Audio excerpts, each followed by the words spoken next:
Joining us now, former deputy assistant to the president, Fox News national security strategist Sebastian Gorka, Florida Attorney General Pam Bondi. Pam, thoughts? Oh, Sean, it's like you said, if we were watching this on a movie, I don't think anyone would believe it, how unreal it is and what you've uncovered, what Fox has uncovered. First of all of these people need to be wiped off the case. They need to start over. There's no question about that. And I will say this every time. There are so many great men and women in our federal government, just like you said. But this has really gotten out of control. I think Ron DeSantis asked some great questions today. Trey Gowdy was great.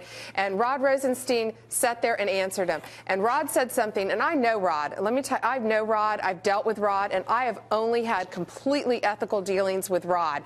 And that's my hope right here. He said something. It is their responsibility to be sure influence do not. Pam, what else do we need?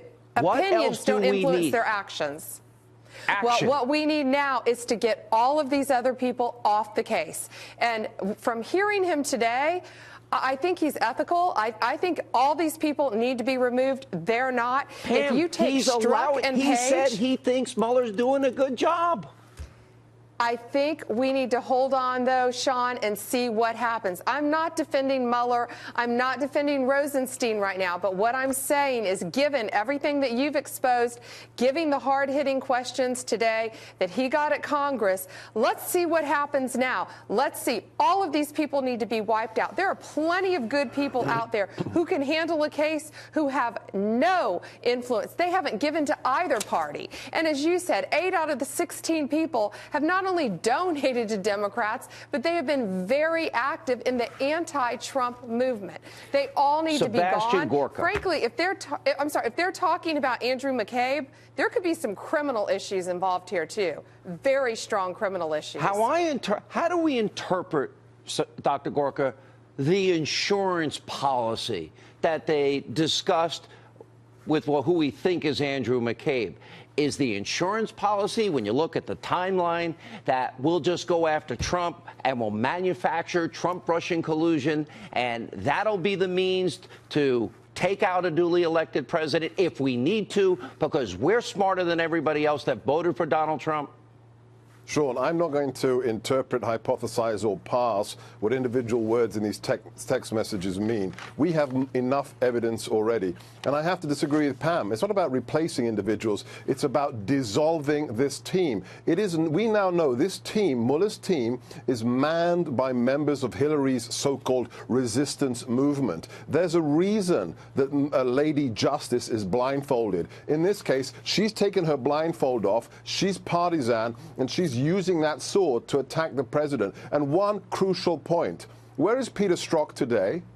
The second these text messages came out, Director Wray should have gone up to Peter Strzok, taken his gun, taken his badge, and fired him from law enforcement. He is now in the HR department of the Bureau. Think about what you can do at the HR department. Is he there massaging documents? Is he hiding the political identities of other people investigating the president? This isn't political bias. This is corruption at the highest level of law enforcement. How can he look at the team of Clinton lovers, Trump haters that have been assembled, the unethical, proven behavior of Andrew Weissman?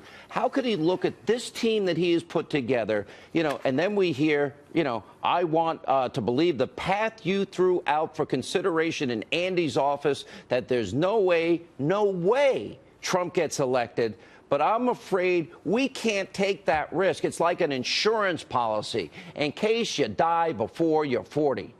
I can't interpret that as any other way than deep state, powerful operatives scheming, plotting, and planning to undermine an election. Tell me where I'm wrong, Pam Bondi.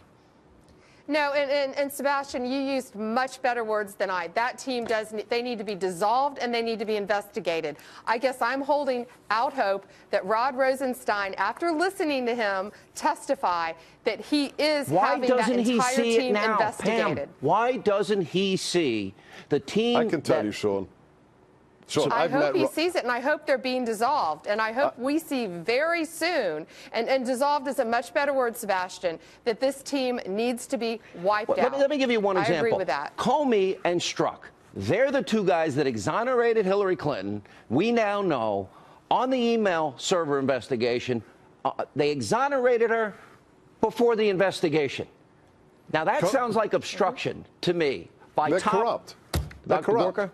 Comey is corrupt. Strzok is corrupt. I know Rod Rosenstein. I've met him. He is a quintessential bureaucratic survivor. He is going to skate along trying to make everybody happy, but he's not going to change the fundamentally corrupt nature of this team.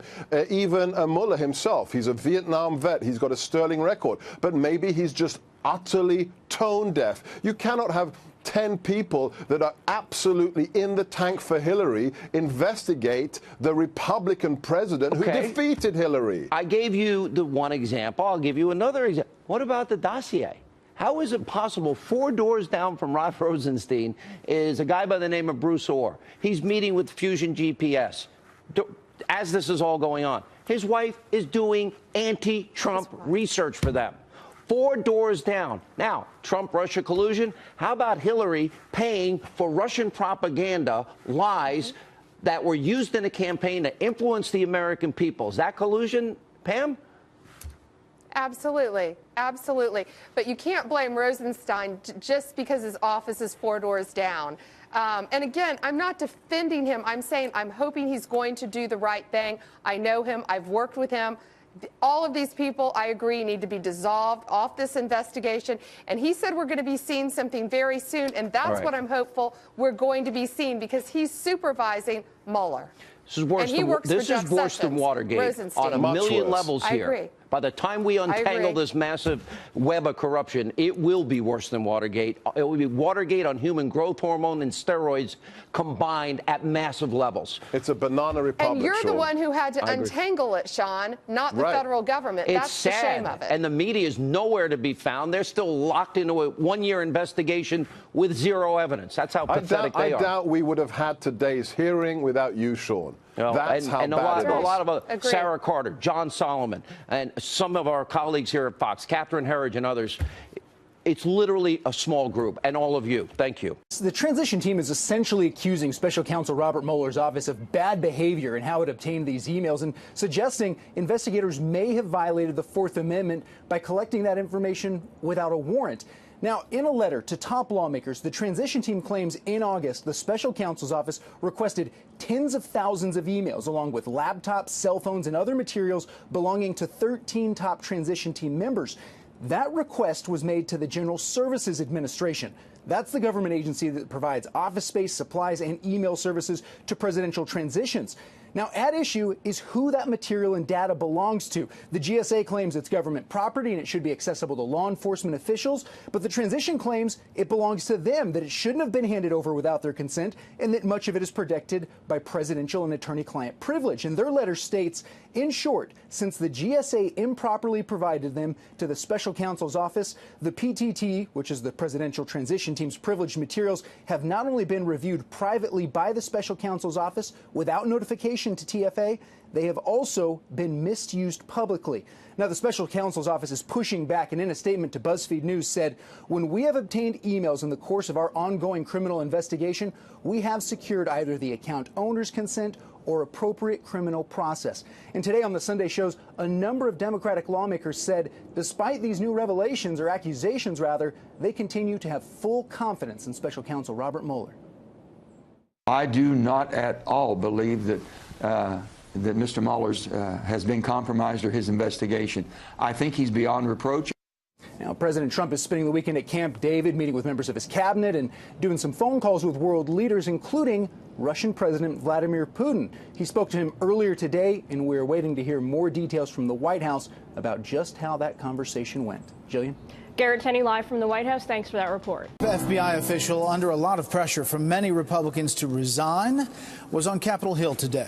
Deputy Director Andrew McCabe testified behind closed doors to the House Intelligence Committee with questions expected about perceived bias in the Russia and the Clinton email investigations. Chief Washington correspondent James Rosen has more tonight. After intense wrangling between the branches, even threats of contempt citations, Deputy FBI Director Andrew McCabe appeared at last before the House Intelligence Committee for interrogation behind closed doors. There are a ton of questions. Andrew McCabe cuts across every facet of every investigation in 2016 that your viewers are interested in. McCabe first drew scrutiny when it was revealed that his wife, a candidate for office in Virginia, received nearly $500,000 from a group controlled by Virginia Governor Terry McAuliffe, a close ally of Bill and Hillary Clinton. McCabe then oversaw the FBI investigation into Secretary Clinton's private server. We've been asking for McCabe since March. House Intelligence Chairman Devin Nunes and his team are also probing McCabe's involvement, if any, with the Fusion GPS dossier, the Democrat-funded opposition research document that was funneled to the FBI in July 2016, then purportedly used to obtain a warrant for surveillance on a Trump campaign advisor. And it also talks about a discussion in Andrew's office, and that could be Andrew McCabe. And then there is Peter Strzok, the FBI official removed from the special counsel's Russia investigation for sending anti-Trump text messages to a colleague, including one that said, "I want to believe the path you threw out for consideration in Andy's office, that there's no way he," meaning Donald Trump, "gets elected, but I'm afraid we can't take that risk. It's like an insurance policy in the unlikely event you die before you're 40. That sounds like collusion within the FBI. The idea that the entire FBI is full of a bunch of liberals, like I grew up in a very liberal household in a very liberal neighborhood. No one said, please be an FBI agent. Another key figure to whom the House Intelligence Committee has demanded access, demoted Justice Department official Bruce Ohr, revealed by Fox News to have met secretly with the men behind that anti-Trump dossier, is set to appear for questioning on Wednesday, but before the Senate Intelligence Committee. Brett. James, thank you.